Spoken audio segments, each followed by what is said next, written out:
एक शंकर नाम के भगत थे, बड़ी श्रद्धा विश्वास पूर्वक शालिग्राम भगवान की आराधना करते थे। गंडकी नदी के किनारे एक गांव था, वहां उनका जन्म हुआ था। ब्राह्मण कुल में जन्म हुआ, बड़े धर्म से चलते थे, पर ब्राह्मणों का क्या, तप ही धन होता है।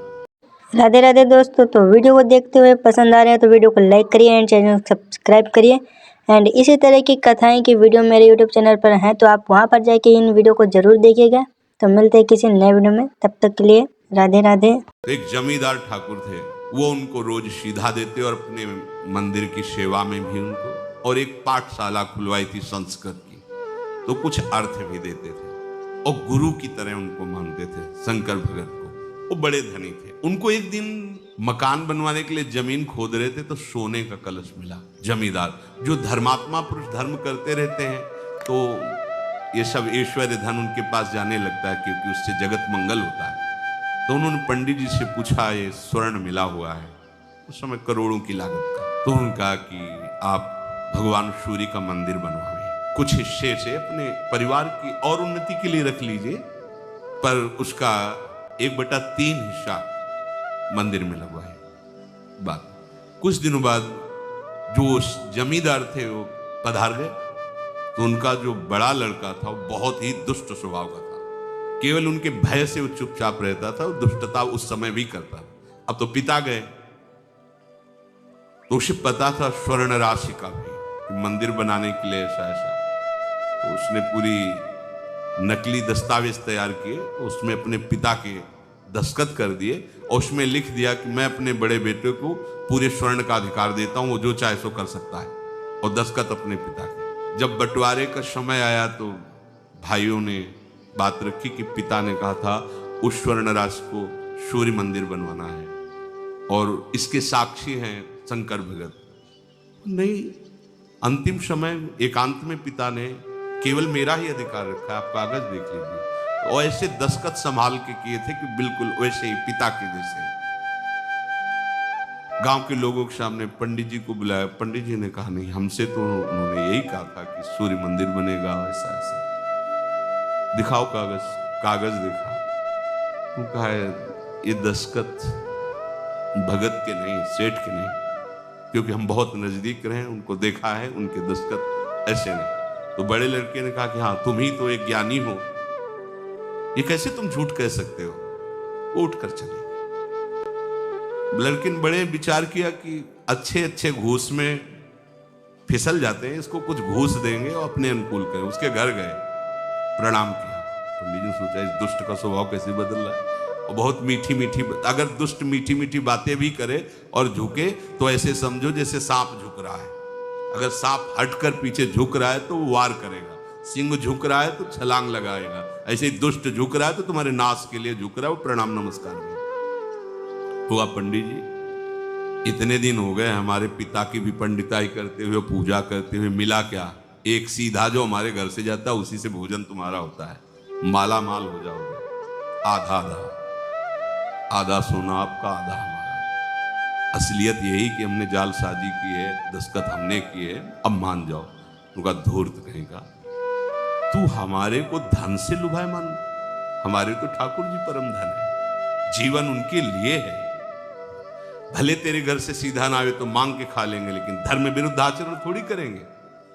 तो आश्रय नहीं बदलना चाहिए, धर्म विरुद्ध आचरण नहीं होते भक्त के। प्रभु के सन्मुख होकर शरीर का सहारा, भोगों का सहारा, व्यक्ति का सहारा, धन का सहारा, शरीर के संबंधियों का सहारा, ये सब मिट जाता है।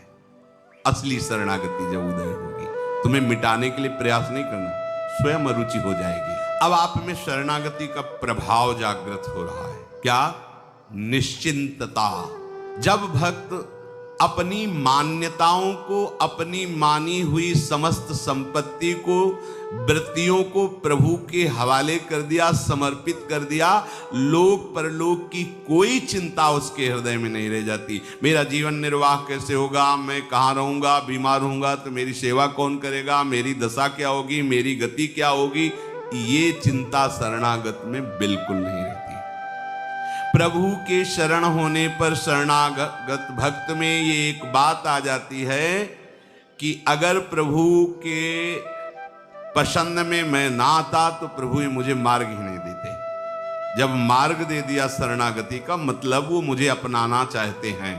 अब अपनाना चाहते हैं तो पहले तो हम बहुत गंदे थे, अब तो उसके दाग रह गए हैं, तो गंदगी में स्वीकार किया है मुझे।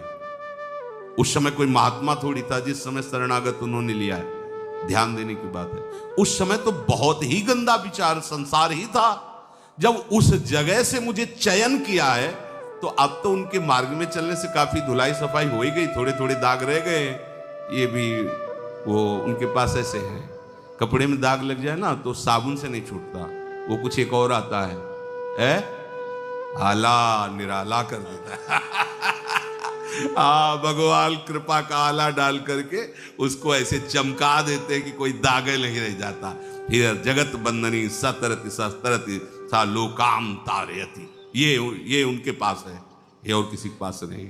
ऊपर का तो मिट जाएगा लेकिन दाग जो नहीं मिट, उस दाग को वही है सबके कृपा सिंधु दाग मिटाने वाले, वही मिटा दे। चतुर्भुज दास जी कथा कह रहे थे, उन्होंने कहा कि दीक्षा जो ले लेता नया जन्म हो जाता है। तो संयोग वशात एक सेठ के यहाँ चोरी करके वो चोर भागा था और संत समाज देख करके उसमें छुप गया कि यहाँ राज कर्मचारी पकड़ेंगे नहीं। ऐसा ही हुआ, वो देखे सत्संग हो रहा, वो चले गए। यहाँ कैसे चोर बैठेगा, इतनी शांति कहाँ क्यों बैठ करके कथा, और कान में वो शब्द पड़ गए। कथा संपन्न हुई, चतुर्भुजदास जी के पास गए और कहा महाराज भी आपने कहा कि दीक्षा लेने से नया जन्म हो जाता है, पक्की बात है? सारे पाप नष्ट हो जाते हैं। हाँ, अगर आगे पाप ना करे तो हमें दीक्षा दोगे? हम चोर हैं, बहुत पाप किया, हिंसा किया है, व्यभिचार किया, चोरी की है। हाँ दे। तो कल के लिए नहीं, ऐसे लोगों को टाला जाता है। ये लोग विशेष कृपा पात्र होते हैं। अभी बुद्धि बदली, कौ सुबह बदल जाए। तुरंत उन्होंने अपनी तरफ से कंठी लेकर उनके गले, जग मंगल के लिए संत का स्वरूप होता है। उसने निश्चय किया कि अब इस जन्म में मैं पाप नहीं करूंगा। गुरु कृपा हो गई, मेरा नया जन्म हो गया। और शाम का समय अपना मुंडन करा के, तिलक लगा कंठी बांध के, दीक्षा लेके दूसरे दिन टहल ही रहा था कि वही सेठ दे, अरे पहचान गए, ये तेरे बाल मुड़वाने से और कंठी तिलक बांधने से तो बच नहीं जाएगा। तुरंत उसको बंदी बनाया और राजा के सामने पेश किया। ये वैष्णव वेश धारण किए, ये वैष्णव ने कल हमारी चोरी की थी। दृढ़ निष्ठा देखिए, स्वीकृति का सारा खेल है। उसने कहा महाराज इस जन्म में हमने चोरी नहीं की। बोले जन्म की क्या महाराज, हम कसम खा कहते हैं कल इसने हमारे यहाँ चोरी की। और जब दोनों सत्य पर अड़े तो उस समय, पुराने समय में सत्य की परीक्षा के लिए लीला की जाती थी कि हाथ में कोमल पीपल की एक पत्ते ऐसे रखे और कच्चे धागे से ऐसे लपेटा जाता था और उसके ऊपर जलता हुआ लोहे का लाल लाल फार रखा जाता। ना सूत झुलसेगा और ना वो पत्ता सिकुड़ेगा, और 7 कदम चल के उसे छोड़ दो। अगर वो झुलस गया या जल गए तो तुम छूटे हो। वो प्रयोग किया गया, उसके हाथ में रखा गया और कहता गुरुदेव ने कहा था कि दीक्षा के बाद नया जन्म होता है। इस जन्म में मैंने कोई पाप नहीं किया। और 7 कदम चला, फेंक दे, खत्म, कुछ नहीं झुलसा। राजा ने कहा फांसी दे दो इसको, ऐसे वैष्णव पर झूठा आरोप करता है। अब तो कोई, तो उन्होंने राजा से कहा फांसी न दो, ये भी ठीक कह रहा है। बोले अब कैसे ठीक मान सकते हैं, आपने अभी तो प्रमाण दिया। बोले नहीं, वो इस जन्म की बात है ना, कल तक हमारा दूसरा जन्म होता, हम कल तक चोर ही थे। हाँ, आज हम गुरुजी से दीक्षा ली तो अब हमारा नया जन्म। अब मिलाओ अपने वो चतुर्भुजदास जी का फिर शिष्य। आप देखो स्वीकृति, अभी तक हम पापी नीच अधम सब थे, पर आज से हम भगवान के शरणागत हैं। अब हमारी जिम्मेवारी प्रभु के ऊपर है, हमारी जिम्मेवारी अब हमारे ऊपर नहीं है। हमारे कल्याण की, हमारी पवित्रता की, हमारी साधुता की, हमारे जीवन सारी जिम्मेवारी मेरे प्रियालाल के ऊपर। बड़ निश्चिंत हो जाओ, हरि गुरु आश्रय ले।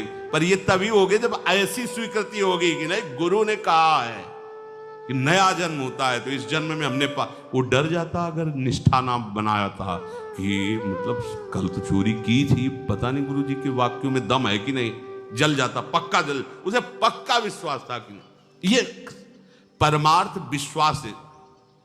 महादेव जी से उमा जी ने कहा अब गंगा स्नान गए, कितने पावन लोग, हजारों लोग गंगा, बोले पानी में नहा रहे हैं, गंगा तो कोई एक आध नहा रहा है इसमें। आपकी बात तो हमारी समझ में नहीं आती है, हजारों डुबकी मारे जय गंगा जय गंगा, आप कह रहे हो कि पानी में नहा रहे हैं। आपको बताते हैं गंगा स्नान ऐसे साइड में फिसलन का सा रूप करके और गड्ढे में गिर गए, वयोवृद्ध का रूप रख के, और माता भगवती अपने रूप का शमन करके साधारण नारी की तरह, और जो गंगा नहा के निकल, भैया हमारे पति फिसल के गिर गए, हमारी सामर्थ्य नहीं कि उठा, थोड़ा आप हाथ लगा दोगे।